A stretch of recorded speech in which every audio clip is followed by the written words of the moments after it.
Salut tout le monde, c'est Max LFCB. Le récap de la semaine 14 du 31 mars au 6 avril, c'est maintenant. Ok, on se retrouve lundi 31 mars avec en Espagne un peu de Liga. Celta Vigo contre Las Palmas 1-1, c'est pas un match plus intéressant que ça. On va pas aller plus longtemps débriefer sur ça. En Italie, Serie A, Hellas Verona 0-0 contre Parme. La Lazio qui fait 1-1 contre le Torino. La Lazio qui est importante à suivre parce qu'elle se trouve ici en Serie A. 6e dans les places qualificatives pour aller jouer l'Europe.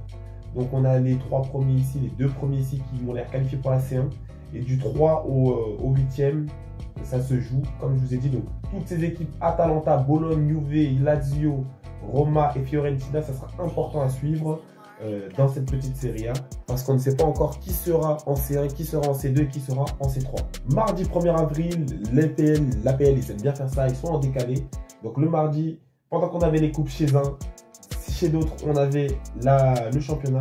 En PL, on a eu Arsenal qui a enfin réussi à gagner contre Fulham. Arsenal 2-1 contre Fulham. Les Wolves 1-0 contre West Ham. Vraiment West Ham qui est une équipe vraiment très décevante. Et Nottingham Forest qui gagne 1-0 ici contre Manchester United. Donc voilà, le top 3 ici de l'APL comprenant Liverpool, Arsenal et Nottingham Forest. Ici, il y en a 2 du top 3 qui ont gagné. Arsenal qui a du mal souvent à gagner contre Fulham et qui perd souvent. Et Nottingham Forest qui a quand même gagné contre Manchester United. Bien joué à eux de n'avoir pris qu'un but par Nottingham Forest, qui est une équipe quand même sérieuse. En PL, du coup, ça nous donne un Liverpool qui reste premier, Arsenal qui est deuxième et un Nottingham Forest qui reste troisième. Donc globalement, ces 3 équipes-là n'ont pas l'air de bouger et ont l'air d'être les 3 équipes les plus, en tout cas, probables pour aller en C1. En France, on a eu de la Coupe de France, le PSG qui était d'abord mené contre Dunkerque et qui a remonté 4-2 assez tranquillement. Le PSG qui est assez chiant, qui aime bien faire comme s'ils allaient perdre, ensuite qui gagne. Du coup, le PSG qui accède à cette finale de Coupe de France, ici, de manière assez surprenante, car ils sont d'abord menés, mais après, ils dynamitent l'adversaire.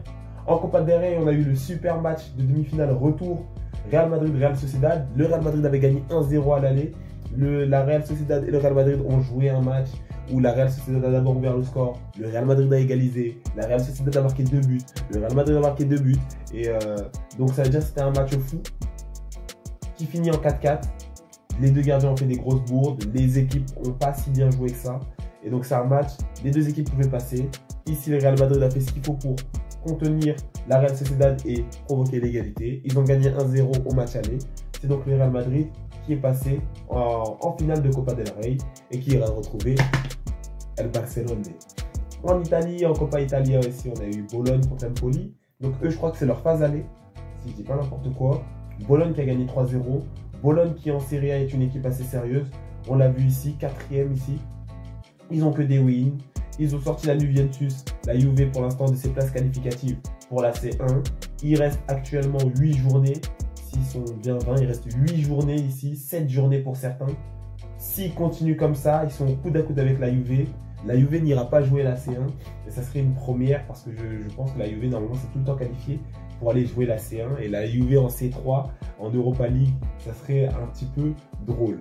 Du côté en Allemagne, la Coupe d'Allemagne, la DFB, Leverkusen qui perd. Leverkusen, je ne sais pas ce qui se passe. Même si ils maintiennent leur même écart avec le Bayern, ils ont perdu contre eux 5-0 en cumulé en C1. Là, Leverkusen qui perd, c'est assez bizarre. Il y a un match retour, on étudiera ça. Mais attention, Leverkusen, c'est un peu surprenant. Mercredi 2 avril, du coup, bon, il y a un petit spoil ici, mais on a eu de l'APL encore, puisque eux, ils jouent pendant que les autres font leur coupe. Bournemouth qui perd contre Ipswich.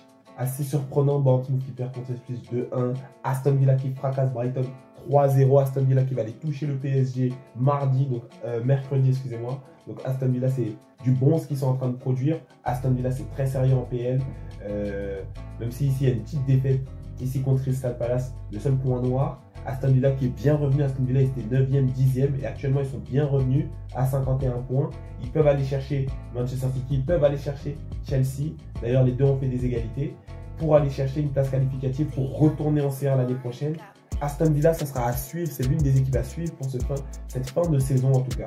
City ici qui s'est géré contre Leicester 2-0, City qui commence à refaire tourner l'engrenage. Et voilà, donc ça fait un peu plaisir parce que le City du début d'année faisait vraiment peine à voir, faisait vraiment pitié. Newcastle-Brighton, Newcastle qui se gère, qui gagne 2-1 ici, enfin contre Brentford, excusez-moi. 1-1 Southampton-Crystal Palace. Liverpool qui gagne 1-0 contre Everton. Everton qui est une équipe assez dangereuse et qui fait souvent perdre des points au premier des championnats. Everton qui vient souvent concéder des nuls. On s'en souviendra contre Arsenal, je crois, ou contre Liverpool d'ailleurs. Mais attention, Everton, c'est pas une équipe si facile à battre à chaque fois. Elle prend pas souvent un score que ça. En Coupe de France, de l'autre côté, on a eu Cannes contre Reims. Reims qui a gagné ici 2-1, qui ira retrouver le PSG du coup en finale de Coupe de France. Bon, ça ne laisse plus aucune place au doute. Je pense que le PSG, voilà, tout le monde le sait. Le PSG ira les torpiller ici en finale. On a eu l'excellent Barça qui a géré son match contre l'Atlético. Une démonstration de force encore une fois. L'Atlético qui n'est pas passé, l'Atlético qui n'a pas touché le ballon. Ici, le score ne reflète pas ce qui s'est passé dans le match. Le Barça a bien dominé. En première mi-temps, en deuxième mi-temps, attention un peu à la fin, où on a senti un peu de fatigue du côté du Barça, qui a joué 4 matchs en 9 jours. Donc voilà. Mais le Barça qui a bien géré son match contre l'Atlético et qui ira du coup en finale de Copa del Rey contre le Real Madrid. On a eu ici la Coppa Italia aussi, Milan contre l'Inter, un classique un derby, excusez-moi. 1-1 ici, pas grand chose à dire, à part que l'Inter souvent dans ses dernières rencontres contre Milan a souvent gagné et avec la manière. Ici c'est pas le cas, Milan qui ne joue plus que ça, puisque ils ont l'air out ici en Serie A pour le championnat. On les voit ici 48 points, ils sont vraiment derrière ceux qui se qualifient pour l'Europe. Il ne reste plus que 7 journées. Donc, globalement, le dernier trophée que l'AC Milan peut avoir, c'est ici cette Coppa Italia. Donc, ils vont tout donner. C'est la demi-finale. Et voilà, donc ils vont tout donner, tout simplement. Ici, du côté de la DFB, on a Leipzig qui a perdu 3-1 contre Stuttgart. Donc, Stuttgart, voilà, qui s'est assez bien donné, 3-1. Leipzig en Bundesliga, ça va, c'est assez irrégulier. À un moment, c'était revenu dans le top 4. Bon, c'est redescendu à ce que je vois. Et voilà, Leipzig ici qui perd en plus contre Stuttgart. Stuttgart qui est assez loin en Bundesliga. Voilà, 9e. Les derniers résultats ne sont pas très bons dans les 5 derniers matchs. Mais en tout cas, ils ont gagné ici leur victoire ici contre Leipzig. Bien joué à eux, tout simplement. Jeudi, on a eu un seul match de PL. Voilà, c'est le seul match du jour. Chelsea contre Tottenham. Chelsea qui gagne. Chelsea qui ne peut que gagner. Ici, entre Chelsea, Manchester City et Aston Villa, ils sont obligés. 53, 52, 51. Même Newcastle qui est dans la danse. Hein. Les 4 équipes du 4 au 7 sont obligées de gagner. Dès qu'il y en a une qui perd, elle perd sa place qualificative pour la C1. L'autre vient les remplacer. Si Chelsea perd, Manchester City passe devant, Aston Villa passe devant. Et ça va être ça jusqu'à la fin de la saison, 31 journées. Il reste plus que 7 journées pour eux. Je vois là ici que Newcastle est à 29 journées. Donc attention, parce que s'ils rattrapent, ils sont à 56. Donc c'est eux qui prendraient la place de Chelsea. Donc il faudra faire très attention au match que va rattraper Newcastle, qui est aussi une équipe intéressante, un peu du style d'Aston Villa, et qui sera à suivre aussi pour cette fin de saison. Du coup, Chelsea qui a géré son match contre Tottenham, pas le droit à la défaite pour ces deux équipes. Donc ça va être très intéressant cette fin de saison pour savoir qui, parce que globalement, il y a à chaque fois un petit top 2, un petit top 3 de 3 équipes qui sont qualifiées pour la C1. Mais tu en as ici qui ne sont pas forcément qualifiés. Et ça sera intéressant de voir qui est qualifié, qui ira se qualifier pour la saison prochaine. Vendredi, on a eu Espanyol Barcelona qui a froissé le Rayo Vallecano. C'est dommage pour le Rayo Vallecano parce qu'à un moment, il était dans le top 6 de la Liga. En ce moment, ça se passe un peu moins bien. Voilà, ici le Rayo Vallecano qui est passé 9e, à un moment c'est dans le top 6. C'est pas si bon, les deux derniers résultats sont pas très bons. Il y a une petite victoire contre Alaves qui est encore plus bas, voilà, qui est aux portes de la relégation. C'est pas très bon pour le Rayo Vallecano. Voilà, ils ont pris leur dose ici par l'Espanyol Barcelone, qui eux aussi sont aux portes de la relégation. C'est pas très normal, je comprends pas pourquoi ils sont effondrés d'un coup. Et c'était assez bon contre nous aussi, et on leur avait mis 3-0, mais c'était pas un 3-0 facile. Je comprends pas ce résultat. Du côté de la Ligue 1, Nice qui perd à Nantes. Ok, donc la Ligue 1 qui est un championnat où le PSG a déjà gagné, tout le monde le sait, clap, clap, clap, on peut applaudir. Mais un championnat où les gens échangent leur place. Marseille est vraiment très mauvais la 3 défaites d'affilée. Et donc Nice qui continue à se donner. Nice qui a donné du coup sa place à Strasbourg. Strasbourg qui pour l'instant pourrait aller se qualifier ici en jaune. C'est qualification pour la Ligue des Champions. Strasbourg, une équipe de 0-1, de 0-2, de 0-3, que tout le monde a envie d'aller voir en C1. Donc, je vous avais dit que le classement il allait beaucoup changer. On était sur un Marseille, un Nice 3e. Et après, voilà, là, comme ça a changé, Marseille qui avait quitté, Monaco qui était passé 2e, puis Nice était passé 3e. Les gars, ça bouge beaucoup. Là, il y a eu encore du changement. C'était Lyon qui était 7e, là, c'est Lille qui est passé 7e. C'est excellent. C'est excellent. Et Nice, là, qui perd, c'est le dernier match. Tu ne peux pas te permettre de perdre, surtout contre des équipes qui sont autres que ceux qui se battent pour aller jouer les places qualificatives pour l'Europe. Nice, ici, qui perd contre Nantes, c'est très grave. Et les autres en profitent directement derrière. Bayern München qui se gère à Augsbourg 3-1. Bayern München, rien à dire. Ils sont là impérieux en Bundes. Même si ici, ils ont perdu 2 points ici. Et ça a permis à Leverkusen de les rattraper. Toujours 6 points d'écart. Bayern München qui se gère. Il ne reste plus aussi beaucoup de journées ici. Je pense que le Bayern, normalement, ira aller chercher cette coupe. Surtout qu'ils ont déjà affronté 2 fois Leverkusen. Donc ça va être compliqué pour Leverkusen d'aller les talonner, enfin pas les talonner, mais les concurrencer sur ça. Ils ont de l'avance. Donc voilà, Bayern München qui se gère ici à Augsbourg 3-1, bien joué à eux. Genoa contre Udinese, 1-0 Genoa, c'est pas une équipe qu'on suit. On va pas en parler plus longtemps que ça. Samedi du coup, on a eu la Liga. Ici, Gijón qui perd 1-0 contre le Deportivo. Madrid qui perd, le Real Madrid qui a perdu contre Valence. C'était l'occasion pour le FC Barcelone d'aller creuser l'écart, mais le FC Barcelone a flop contre le Real Betis. Le Celta de Vigo qui gagne 2-1 à Mallorca. Du coup, ça nous donne le FC Barcelone qui a cette petite égalité qui fait mal au cœur.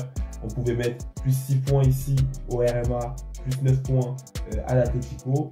Et ici, on met plus que plus 4 points. C'est un dernier sursis qu'on donne au Real, on offre. C'est compliqué, le Barça a joué 4 matchs en 9 jours. C'est très compliqué de performer sur tous les matchs.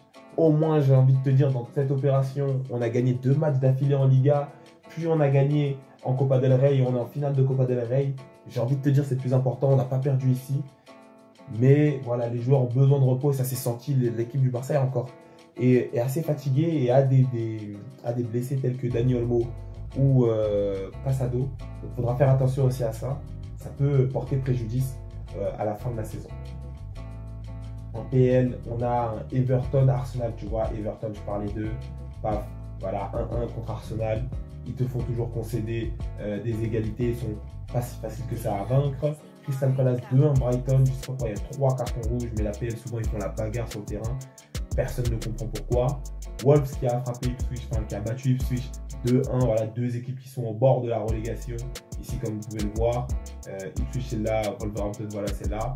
Donc les deux, bon voilà, globalement c'est Ipswich qui va sortir, mais voilà, les deux se battent dans le bottom de ce classement de l'APL. 2-2 West Ham Bournemouth. Bon, pas top de la part de Bournemouth d'à chaque fois faire des égalités bizarres contre des clubs bizarres. Et 2-1 Aston Villa qui a battu Nottingham Forest. Bien joué à Aston Villa. Surprenant. Nottingham Forest qui a perdu ici. Assez surprenant, Aston Villa qui s'est bien comporté franchement. Voilà, Aston Villa, ces derniers matchs là, c'est des victoires. Brentford, c'est assez sérieux. Brighton, c'est assez sérieux. Ça jouait aussi les qualifications pour les places qualificatives pour l'Europe. Et Nottingham Forest qui est devant eux, qui est une des équipes qui est censée être sécurisée et être qualifiée pour la C1. Et qui, avec cette défaite, ça pourrait leur coûter très cher. Je ne me prononce pas plus. En Ligue 1, PSG qui a gagné 1-0 contre Angers. Bon, ben, PSG ne va pas gagner tous les matchs 8-0. Des fois, ben, on est calme. Et voilà, de toute façon, ils ont gagné le championnat, donc ils le savent. Brest qui a battu Monaco 2-1. Et Lyon qui a battu Lille. Donc là, c'est les matchs intéressants qui font bouger. Ici, Lyon qui bat Lille. Lyon qui récupère la 5e place. Lille qui redescend immédiatement. Ici, Nice qui se permet de perdre encore à Nantes. Donc de faire 2 défaites d'affilée, une fois contre Monaco, une fois contre Nantes. Nice qui passe ici en sursis, voilà, à égalité avec Lille, tranquillement. Et ici, tu as Brest qui botte Monaco, tranquillement aussi. Donc ça veut dire que là, c'est assez intéressant, puisque Monaco aurait dû normalement aussi, en cas de victoire, prendre la 2e place. Mais ils l'ont quitté pour la laisser à l'Olympique de Marseille. Donc ça, c'est très intéressant, vraiment. Je vous ai dit, en Ligue 1, dans ce top du 2 au 7e, on ne sait pas qui va où et on ne sait pas qui ne va pas aller. Le 7e qui ne va aller nulle part. Donc ça sera très intéressant de suivre cette fin de saison en Ligue 1. Du côté de la Bundesliga, Stuttgart qui s'est zéré 4-0 à Bochum, 1-0 Leverkusen contre Heidenheim, 4-1 Dortmund contre Fribourg. Fribourg qui est l'un des outsiders de la Bundesliga, qui s'est inséré, voilà, qui s'était inséré dans ce top 6, qui en est sorti. Le Mainz qui est toujours là dans ce top 6. Donc Mainz qui a fait égalité contre Kiel. Leipzig qui a gagné à Hoffenheim et Francfort qui perd 2-0 ici. Donc c'est très intéressant, voilà, des équipes qui, voilà, qui sont ici et qui laissent souvent leur place à des outsiders tels que le Mainz, tels que Mönchengladbach et tels que Fribourg. Donc ça leur permet, voilà, de pouvoir creuser et de gratter une place pour aller se qualifier en Europe. Et voilà, Fribourg, bon, qui était bien, mais ces derniers temps, c'est vraiment pas bon les résultats. Et donc ils sont redescendus immédiatement. Mais du côté de Francfort, c'est pas régulier du tout. Le Mainz, ça va un tout petit peu mieux.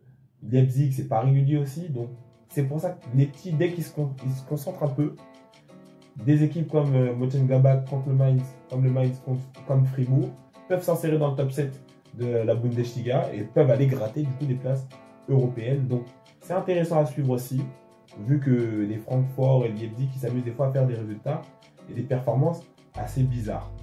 En Serie A, on a Como qui gagne 3-1 à Monza, Parme 2-2 Inter et Milan 2-2 Fiorentina. Serie A, c'est les mêmes combats. Ici, tu as l'Inter ici qui est premier, qui a fait son égalité, qui doit faire attention à ne pas concéder le championnat au Napoli, qui a une journée de retard, donc qui peut les rattraper et rester à 1 point d'écart. Et du 3e jusqu'au 8e, ça se bagarre. Donc dès que vous voyez une équipe entre 3 et 8 qui fait des résultats, globalement ça bouge. Là, 58 points, 56, 56, 55, 53, 52, ça va bouger. Eux, ils sont un peu hors jeu, mais voilà. Et donc ici, on a eu un 2-2 Inter, un 2-2 Milan-Fiorentina. Ces deux équipes qui ne vont pas avancer du coup. Les Mas, la Fio qui était 8e, qui est resté 8e, l'Inter qui était premier, qui est resté aussi premier. Donc voilà pour samedi. Et dimanche, dernier jour, la Real Sociedad qui a gagné 3-1 à Las Palmas, l'Atlético de Madrid qui s'est géré 2-1 à Séville, donc qui rattrape un peu légèrement le Real Madrid, Real Valladolid qui perd 4-0 contre Getafe et Villarreal et Bilbao qui font 0-0. Du coup, ouais, le classement il change pas trop. Bilbao qui ira du coup en C1 pour l'instant. Villarreal qui n'est pas loin, ouais, qui a quand même 6 points d'écart. Il devait gagner ce match s'il voulait aller les concurrencer, mais globalement ça sera ça. Ici le Barça qui a fait son égalité, le Real qui a perdu et l'Atlético qui a gagné. Donc l'Atlético qui revient à 3 points du Real. Attention pour le RMA qui dit courir derrière Barcelone, mais regardez derrière vous. Ça peut être très perturbant pour eux, surtout qu'il reste une rencontre Barça-Real. Donc ça veut dire si l'Atlético tient bien, ils peuvent passer deuxième ici et être les dauphins du Barça et les dauphins de la Liga. C'est tout ce qu'ils peuvent espérer. On les a battus 3 fois d'affilée. En première ligue, Brentford-Chelsea 0-0, 3-2 Fulham-Liverpool. Fulham qui vraiment est sur des bonnes opérations, sur une bonne opération ici. Même si Liverpool globalement a gagné, a presque gagné, il ne faut pas se prononcer trop vite, mais a presque gagné. Tottenham 3-1 Southampton et le derby de Manchester, excusez-moi, qui finit en 0-0. Du coup ici, Liverpool a toujours 11 points d'avance sur Arsenal. Il reste 7 journées, je le rappelle, donc c'est pas gagné. Mais voilà, Arsenal, on sait ce qui se passe quand eux doivent poursuivre une équipe ou qui doivent maintenir un classement. Ils perdent toujours, ils flopent, ils nous déçoivent. Dans le top 3, tu en as 2 qui ont perdu. Tu as Fulham ici qui a perdu ici contre Arsenal, mais qui gagne contre Liverpool, donc ils les mettent bien. Attention à surveiller la PL pour voir si Liverpool ne continue pas à faire n'importe quoi depuis leur défaite face au PSG en C1. Lens ici 1-0 à Saint-Étienne, 2-0 Le Havre contre Montpellier, 1-0 Strasbourg, donc c'est pour ça que c'est intéressant, 1-0 Auxerre contre Rennes et 3-2 Marseille contre Toulouse, et c'est pour ça que c'est intéressant. Vous avez Strasbourg qui actuellement peut aller en C1 s'il continue comme ça. Et donc ça veut dire que là pour l'instant Lyon c'est en C3 comme d'habitude, Nice en C4 et Lille qui ne jouera rien avec Brest, deux équipes qui étaient en C1 cette année. C'est pas fini, c'est clairement pas fini et ça va se battre jusqu'à la fin. Il reste 7-8 journées, ici je crois qu'il reste 8 journées en Ligue 1, ça va se battre jusqu'à la fin, ça va être très intéressant à suivre en tout cas. Moi j'en ai déjà l'eau à la bouche. En Bundesliga, San Pauli 1-0 contre Gladbach. Et l'Union Berlin qui gagne 1-0 ici contre Wolfsburg. Ça change rien du tout, à part que Gladbach aurait pu peut-être aller gratter une place supplémentaire, 44 points, voilà, avec une victoire, 2 points en plus, ça passait devant Leipzig, voilà, pour aller en C3, en Europa. Et voilà, Union Berlin-Wolfsburg, ça change rien. Et du côté de la Serie A, Lecce 1-0 à Venezia, Empoli 0-0 Cagliari, Torino 1-1 et la Verona, l'Atalanta qui perd face à la Lazio et la Roma qui font 1-1 face à la Juve. Donc Atalanta-Lazio, Atalanta 58 points, du coup ils se font rattraper alors qu'ils étaient assez loin, ils avaient une petite avance, les 3 défaites d'affilée. Tu comprends bien qu'à un moment, les gens ils disent coucou, ils toquent à ta porte. La prochaine équipe c'est Bologne, je ne les vois pas gagner non plus, donc pour moi c'est une 4e défaite d'affilée. Et or que je disais que ce top 3 normalement c'était garanti qu'ils aillent en C1, l'Inter qui reste assez constant, le Napoli un peu moins mais qui reste tout aussi constant, et l'Atalanta qui fait du n'importe quoi sur cette fin de saison. Attention, tu as 2 équipes ici à 56 points, tu perds encore une fois, tu cèdes ta place. Tu cèdes ta place, la Lazio qui du coup a battu l'Atalanta, et la Juve qui a fait son égalité face à la Roma. La Juve qui ne peut pas se servir de ça pour aller devant Bologne, c'est dommage pour eux. Bologne qui reste devant full win, qui va toucher le Napoli. Donc là, ça va être assez intéressant de regarder ces matchs-là. La Serie A fait vibrer et c'est pour le plaisir de tous et du plus grand nombre finalement. En tout cas, c'est tout pour ce débrief de la semaine 14 au foot des 5 grands championnats. J'espère que la vidéo vous a plu. Tu likes, tu partages, tu commentes, tu t'abonnes. Tu fais la même chose sur mon TikTok. Prenez soin de vous et des vôtres. Et à plus pour la prochaine vidéo.